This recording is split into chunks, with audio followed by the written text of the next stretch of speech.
Hey guys, this is Illusion Podfic, and today we're going to be reading Is It Halloween Here by I Like Color. The summary is, +1 of 5 times Peter's background seems sketchy. The Avengers go to Gotham.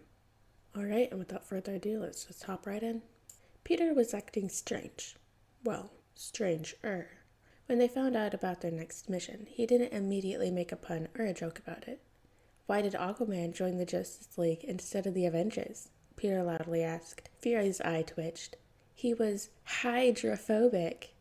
Fury definitely didn't dismiss them after his announcement, but Peter loudly scooched his chair backwards. Why did they not have rolly chairs? Come on, Tony. And into the shadows. He didn't return the chair. A noise that sounded like the start of a laugh came from the shadows, and then the shadows spit back out the chair, tipped over, with no Peter. He showed up 2 days later. Natasha found him chilling in her pantry in the pitch black. Hey! I wasn't sure which floor I showed up on, and I didn't want to walk in on anyone. Both Peter and Natasha made faces at the last part. There was a protocol where Friday would loudly play Let's Get It On by Marvin Gaye if you're about to enter an occupied room. Since Peter was inside a closet, he didn't know if it would still warn him. Natasha glanced at the young adult, tucked in between the snacks in the bottom shelf. Do you want to join me in the kitchen? I heard you make good pasta, she suggested, holding out a hand. Peter brightened, grasping the offered hand. Chicken Alfredo or carbonara? I haven't had a good carbonara in a while. Sam and Clint walked in right as the pasta finished cooking. Oh, hey, Pete, you're back, Sam said, patting his shoulder as he passed by. Clint sat down on a bar stool next to Natasha, thunking his head against the counter. I hate mission reports, he groaned into the surface. Natasha smiled and patted his head condescendingly. Peter pulled out 4 plates, serving healthy portions in all 4. He handed Natasha one, placed one next to Clint, and left the 4th one for Sam. Clint, Peter made you food. Say thank you, Natasha said. Peter, you're a godsend, Clint declared. Peter flashed him a bright smile. I know, Natasha snorted, picking up her fork. And wow, Peter made a good carbonara. Peter must have caught sight of her face, because he smiled at her too. Sam wandered back in, eyes lighting up when he saw the plate. If I wasn't in a committed relationship, I would probably marry you, he informed Peter, sounding completely serious. Peter smiled brightly in response. That's gay. Clint burst out laughing, and Natasha choked on a noodle. Peter grinned at them, unabashed. That's when Bruce walked in, Natasha choking on her pasta, Clint dying of laughter, Sam shaking his head, Peter cackling like chaos incarnate. Bruce looked at the 4 of them and promptly spun around and exited the room. I don't want to know. I made pasta, Peter called. Bruce stopped, but didn't turn around. Can I have some? Of course. A few days later, the team was on the Quinjet, traveling just outside of Gotham. The team included Tony, Steve, Bucky, Natasha, Clint, Sam, and Peter. Although the ride was short, Peter was fast asleep. Back to Clint's shoulder. He was tucked in a ball, looking much smaller than 5'11". Natasha was watching Clint, therefore also kind of watching Peter. Clint, Sam, and Bucky were playing cards. Steve and Tony were in the cockpit. Natasha could hear the faint sounds of conversation, but the entire jet fell silent when Peter closed his eyes. Sam quietly slapped a card on the table, silently cheering. Bucky was laughing at Clint's shocked face. Natasha didn't even know what game they were playing. When Peter moved slightly, all 3 men froze. He tucked his head more into his arms, and Sam tossed his jacket to Clint to cover over Peter. Natasha didn't expect the trio to adopt Peter as their nephew figure, but she found it hilarious that Peter didn't even realize he had gained 3 new uncles. As the jet touched down, Tony and Steve emerged carrying their gear. Everyone else stood up to grab theirs, but Peter was still asleep. Natasha, as well as everybody else, knew the young adult hadn't slept for about 73 hours, and were about to bench him from the mission. Unfortunately, Peter was a key player in it, as well as the only one with more knowledge about Gotham than those who just occasionally read news articles. Even Natasha didn't dare venture into the city. All her targets knew not to cross over into Gotham, and if they did, well, let's just say they knew it wouldn't end well. They were usually left alive, but the last one was no more coherent than a newborn. Clint gently shook Peter awake, grimacing. Peter blinked up at him and promptly covered his mouth, yawning, so hard Natasha could hear his jaw crack. He didn't seem to be in pain, nor be any more tired than one would be after a 10-hour sleep. He hopped up and grabbed his suit. It was different from his normal bright red and blue one. The patterns were the same, but the red and blue were more muted. Natasha had seen this suit before, but only on a stealth mission they were on months ago. Austin was the best mission she'd ever went on, but she would never admit that to anyone, especially Peter. He probably knew anyway, sneaky little bastard. Why again did Bruce Wayne request us to go on a mission for him? Clint complained as they waited for Peter to return from the bathroom. Steve shrugged. Fury wasn't clear on the instructions. He just said that they'd be meeting with the billionaire. Tony looked thoughtful, and the mischievous way Natasha recognized, usually when he was in the lab. I knew Bruce when we were kids. Hadn't seen him in years, but last I heard, he's adopted another kid. The whole team chuckled. They were aware of the billionaire's tendencies to adopt any orphan he saw. Did you meet any of his kids? Clint asked. Clint was in his dad mode, Natasha realized. He also had a tendency to go a little proud parent braid whenever his teammates mentioned kids, nephews, nieces, or cousins. It was endearing, in a way, to know Clint was absolutely ready to be the best uncle. Yeah, I met his 3 eldest at various galas, Richard, Jason, and Timothy. Out of the corner of her eye, Natasha noticed Bucky raise an eyebrow, as if he had a thought. He didn't seem to want to voice it, so she didn't say anything.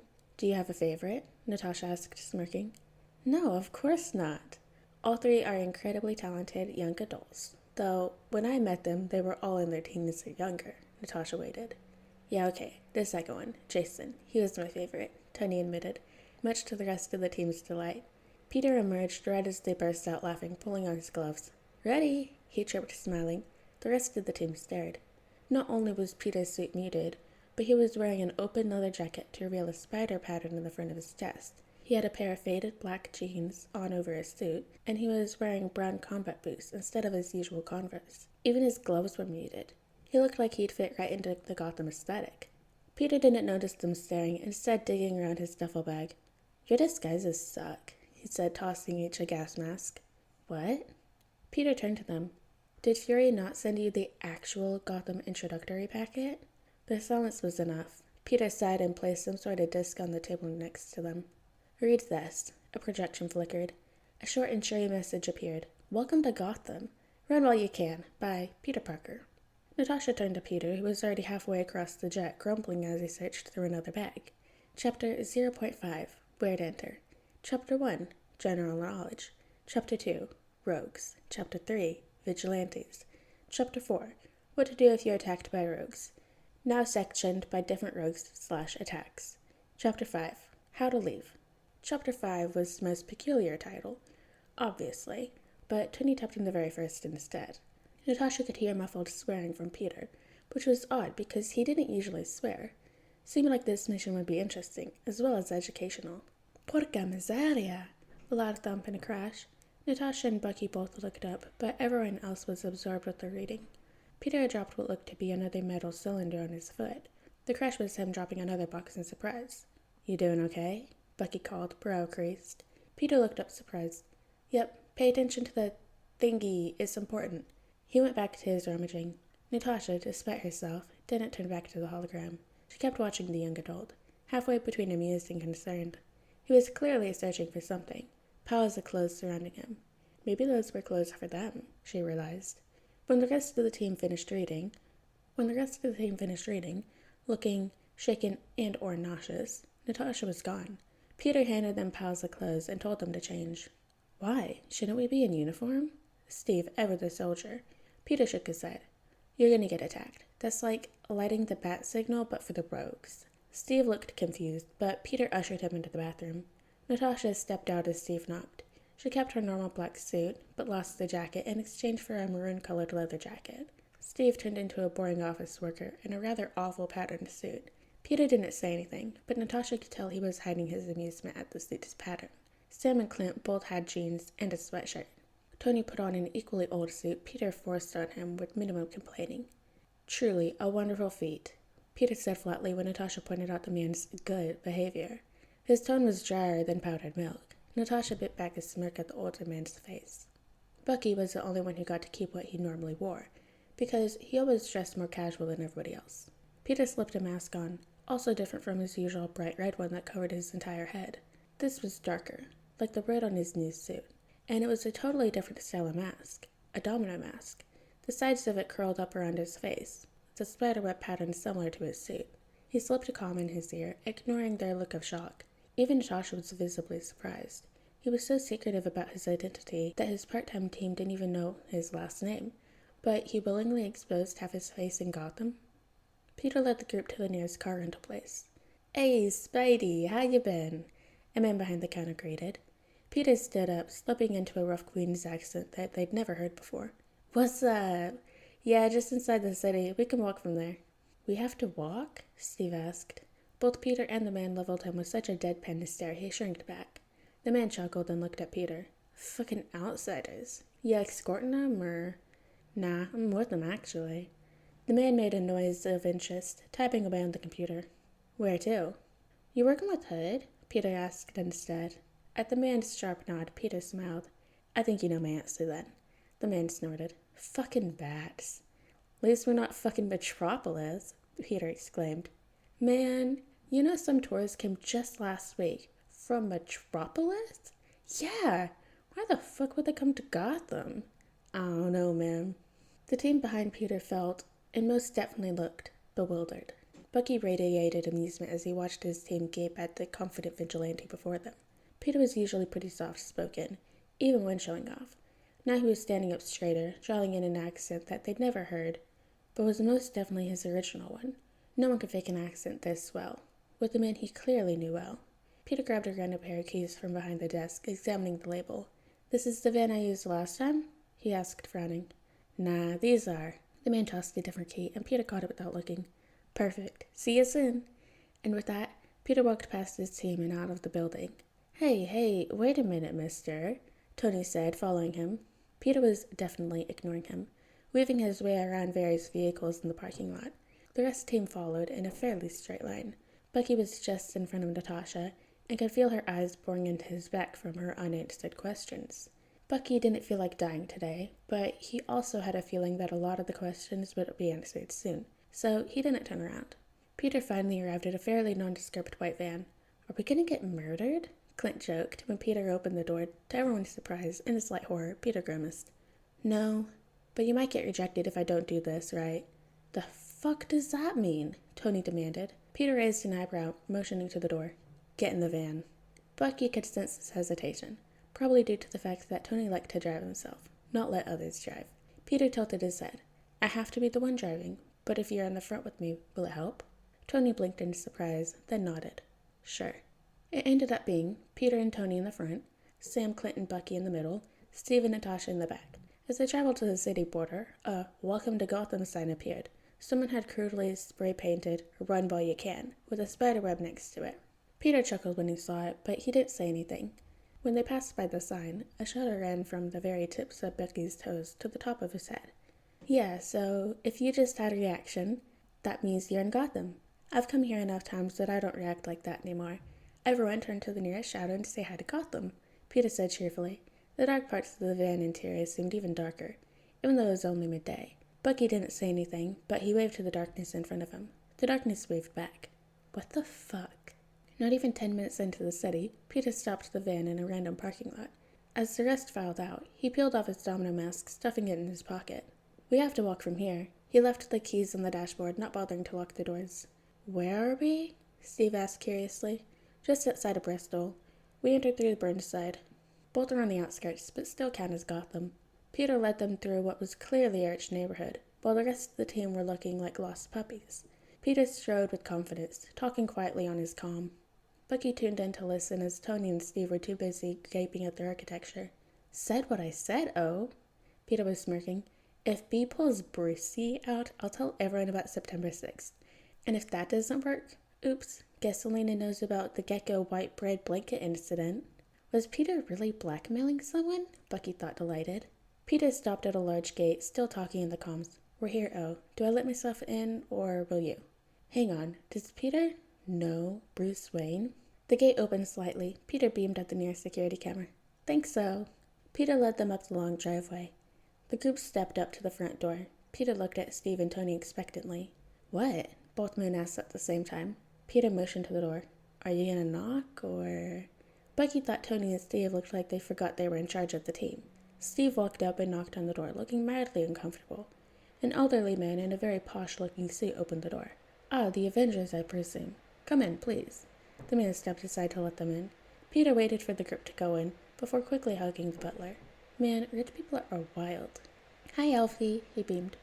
Welcome back, Master Peter. Peter knows the Waynes? Bucky thought. Then he thought some more. Peter knows the Waynes well enough the butler calls him Master? Bucky decided he wasn't going to think about it for the time being. The butler, Alfie, led them to a large sitting room with multiple different couches and chairs. Mr. Anthony, it's very nice to meet you again, he greeted Tony. Tony rubbed the back of his neck. Hey, Alfred, it's been too long, huh? Last time I saw you was before Iron Man, I presume. I'll try and visit more, Tony responded sheepishly. Alfred turned to Peter. Introduce me now, or do you want to go get them for me while I start the water? May I go get them? Peter asked, looking slightly giddy. Bucky had no idea who them was. Of course, my dear boy. They both left in opposite directions, Alfred presumably to the kitchen, while Peter jogged back to the grand staircase in the entrance.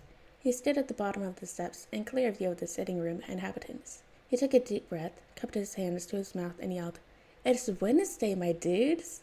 A chorus of screaming ran from upstairs, followed by unmistakable sounds of heavy footsteps. A figure dropped down from the top of the balcony, completely skipping the steps.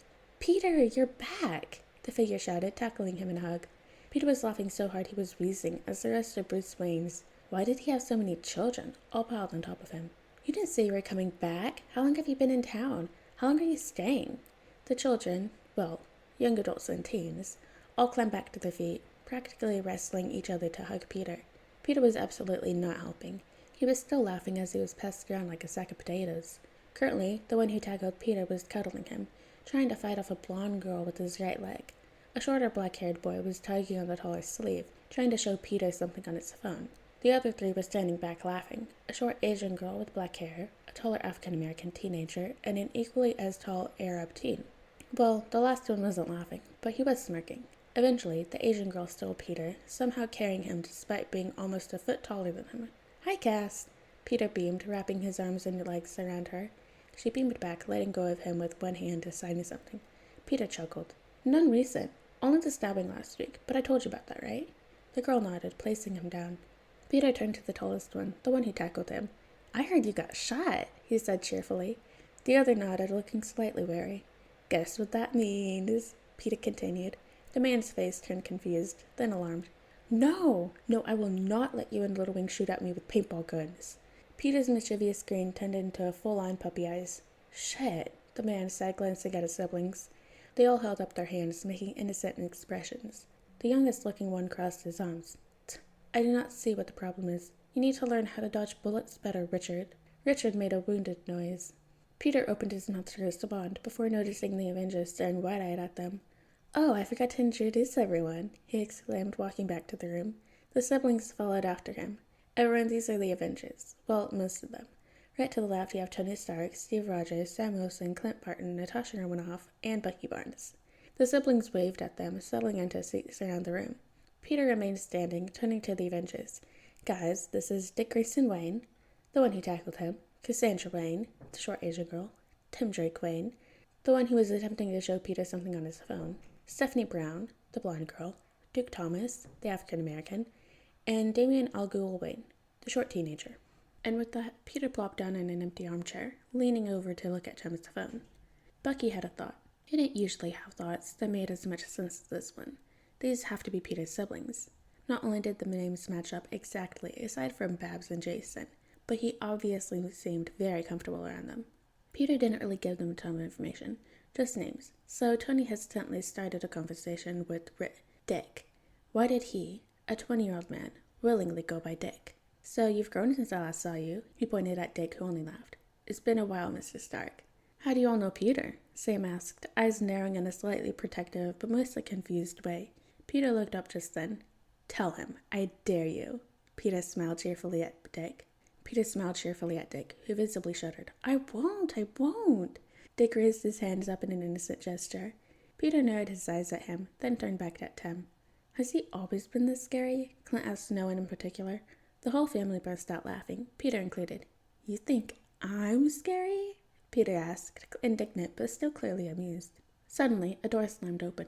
Sup, cowards? Someone shouted, and Peter gasped loudly, scrambling to get back to his feet. Both Dick and Cass also stood. knocking the various pillows Cass had collected to the floor. The trio rushed to the front door where a tall, Jesus, another kid?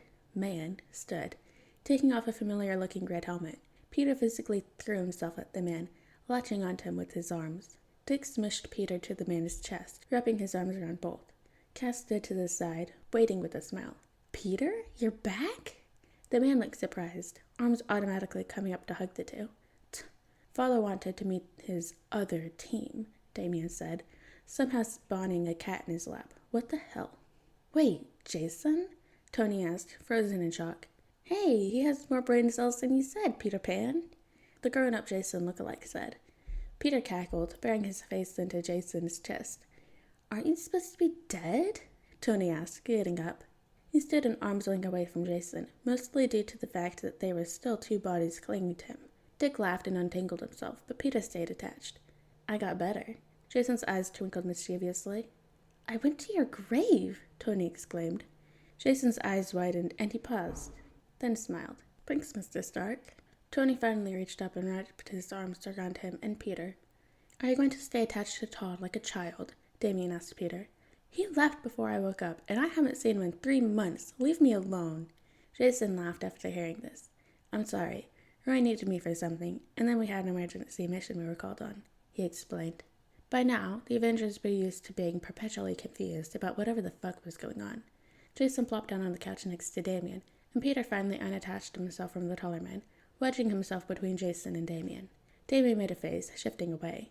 Peter burrowed under Jason's arms, despite only being a few inches shorter. "We're gonna get up once Babs gets here," Jason noted, looking half amused, half smug. Peter gaped. "Babs is coming? You didn't know? I thought she had work." Peter beeped dramatically. Tony could only think about how happy Peter looked. Like, sure, the kid would laugh and smile, but his resting face was a faint frown, eyebrows furrowed ever so slightly. Now, he only looked delighted, face scrunched up in a happy grin. The rest of the Avengers finally seemed to relax, conversing with each other and the Wayne family. Duke and Tim with Steve, Stephanie with Sam and Clint, Duke and Bucky, Natasha, and Cassandra. Tony was content to watch everyone, specifically Peter with Jason and Damien. All three were arguing over something. Tony wasn't entirely sure what, considering it was in Arabic.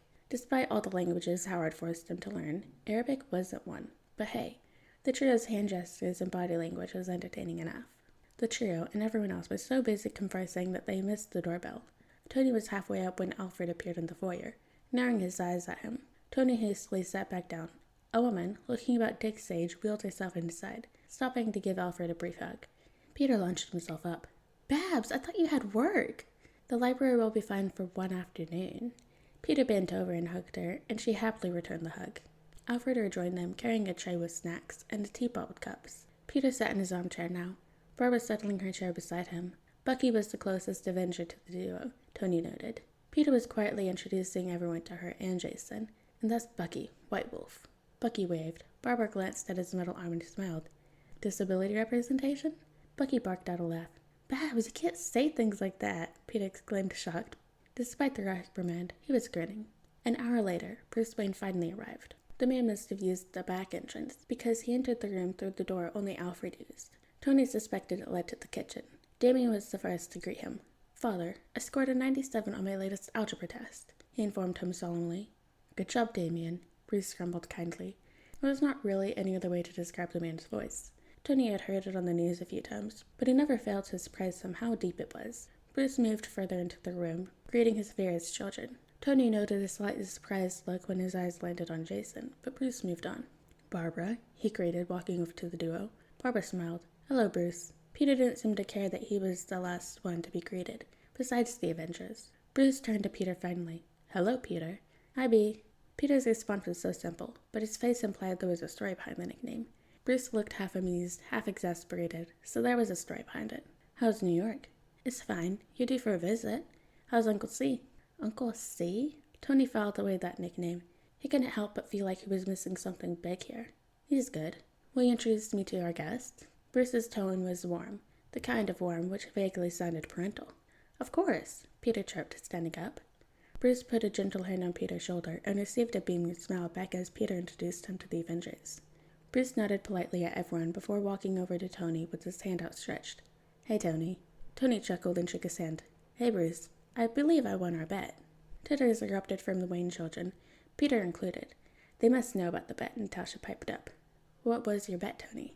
Who would get a kid first? Clearly, I'm childless, and Bruce is not. Bruce ignored the jab, smirking. Hey, what about that kid Harley? Harley? Natasha echoed. Tony whirled around, pointing a finger at her. Do not go looking for him. Both the Avengers and the Wayne children looked very amused. What was that bet again? $17? Bruce had taken out his wallet. $32.17, and I believe 2 cookies. The titters grew louder. Hey, we were 12, Tony defended them. Bruce, while wrangling out the cash, looked vaguely amused. Chum, do you have 2 pennies? He had dumped the coins into his palm and apparently was 2 cents short. To the amusement of all of his children, who Chum was, Tony didn't know, but it was apparently a nickname for one of his kids. Dick tossed him 2 pennies. Bruce nodded his thanks. Bruce dramatically dumped the bills and coins into Tony's outstretched hands before plucking 2 cookies from the tray offered, casually extended him. Tony dramatically took a bite of one of the cookies, causing the children and most of the Avengers to start outright laughing. Bruce took a seat next to Cassandra, who was sitting next to Natasha. Cassandra stopped her silent conversation to sign to Bruce. Work? Good? Bruce chuckled. It was fine, Cassie. Lucius is working on a new proposal to the board. I have to talk to him about it by Friday. Tony watched him interact with his children. He never thought Bruce C. Wayne would be a good father, but his opinion was slightly skewed due to mostly seeing Bruce at parties and galas where the two, mostly Tony, would get shit-faced. It was the only way to get through those things. Sue him. Tony certainly couldn't imagine himself as a father. He glanced at Peter, who was talking animatedly at Babs, before catching a gleam in Bucky's eyes that wasn't there at the start of the trip. He must know something, he thought, but then shook his head. It wasn't worth attempting to try and get Bucky to talk. He was cashed in his favors at incredibly awful times, and Tony didn't want to owe him any more favors than necessary. Tony had a sudden thought. Actual thought is trademark. Didn't often happen as his inventing thoughts trademark, but now his mind seemed to work appropriately. Tony shifted so he was facing Bruce. Bruce? Everyone in the room, including Bruce, turned to face him. That was creepy. Yes, Tony? Why are we here again? You said we had a mission. Tony asked hesitantly. Bruce's children all cried out in shock, with mixed emotions. A mission? Aw, B, you didn't tell us that. What mission? Can I go? You made Steph and I miss our DRSC for this? Bruce held out a hand, and all protests silenced. The Avengers watched, with an air of slight amusement and slight confusion. Bucky, of all people, looked remarkably more smug than the last time Tony looked at him. Are you sure about this, Bruce? Peter asked hesitantly. He looked more than a little nervous. Bruce turned to Peter, expression nothing but warm. I'm sure, Pete. I've looked at all the benefits, and ultimately, I trust your judgment. Peter turned bright red. Oh, he squeaked, ducking his head. Barbara smiled fondly and slung an arm around his shoulders. What exactly is going on? Sam piped up. Bruce started, then stopped. We, he amended, have something to show you. Follow me. The children all jumped to their feet, beckoning the Avengers to follow. Peter hung behind, sticking with Barbara. Tony overheard him quietly, but with enthusiasm, telling Barbara about Stark Tower. Babs, you got it's incredible. Like, sure, Tim and I made chaos, but Friday is so cool. She controls the whole building, even the SI portion. I'm sure Chaos, given the chance, could run a building, Babs responded, smirking. What is Chaos? Tony cut in. Peter looked up, then grinned. K-A-O-S, he spelled out. Tim and I built an AI too, but she's still a work in progress. You built an AI? Tony couldn't help but ask. Peter ducked his head. Yeah, it took a few months, and she's still learning, but she runs the place we're going to. Smooth, Barbara said dryly. Peter yelped in outrage, but Tony was no longer paying attention. They had stopped in front of a grandfather clock. Bruce was moving the hands manually, setting them to 10:47. Then the clock moved. What the fuck was the general sentiment from the Avengers. The Waynes only laughed, leading the Avengers down the hidden staircase. Natasha wasn't stupid. She knew she wasn't. But this was something she would have never have guessed in a million years. The Waynes were either in some deep shit, or she was missing something. As they climbed down the stairs, she couldn't help but marvel how clean the dingy corridor was. When they reached the landing, she noticed something very interesting. Mr. Wayne, she purred in a tone she only used when seducing her mark. The Bruce she met years ago was definitely not the Bruce she met now. Miss Rushman? There it was. I have a distinct memory of you pulling your Brucey persona on me years ago. I was wondering if you had remembered. Of course I do, Natalie. Jason mocked me about it for months afterwards. You made me genuinely think that you didn't believe in the moon, she said, smiling now. The Wayne children looked incredibly amused. Miss, do I look like someone who believes it's real? You said Santa was real. Santa is real, Peter piped up. Damien's scared of him. Damien made a squeaking noise. Parker, I will eviscerate you. He launched himself at Peter, who laughed and rolled out of the way.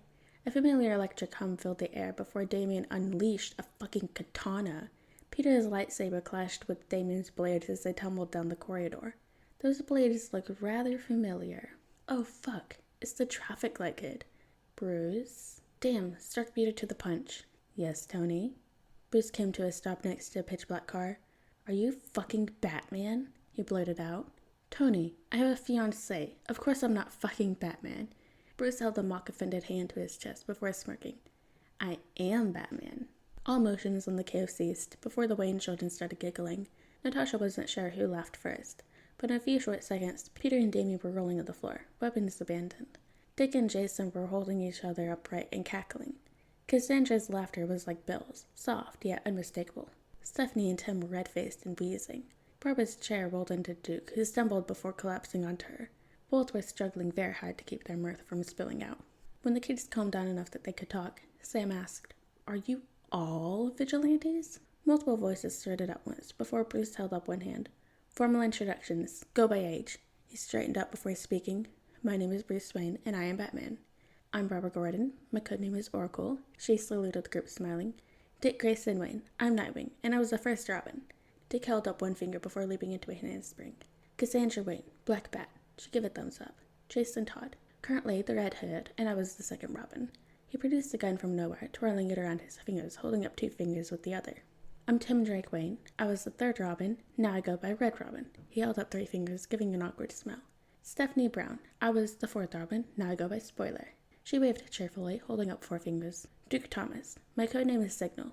They held their hands up to jokingly frame their face. Damien Algul Wayne, the fifth and current Robin. He stooped to grab his swords before holding up five fingers while sheathing his blades. Everyone turned to Peter. Oh, Peter Parker Wayne, aka Spiderman. Alright guys, and that is the end of Is It Halloween here by I Like Color. I hope you guys like this video, and I'll see you next one.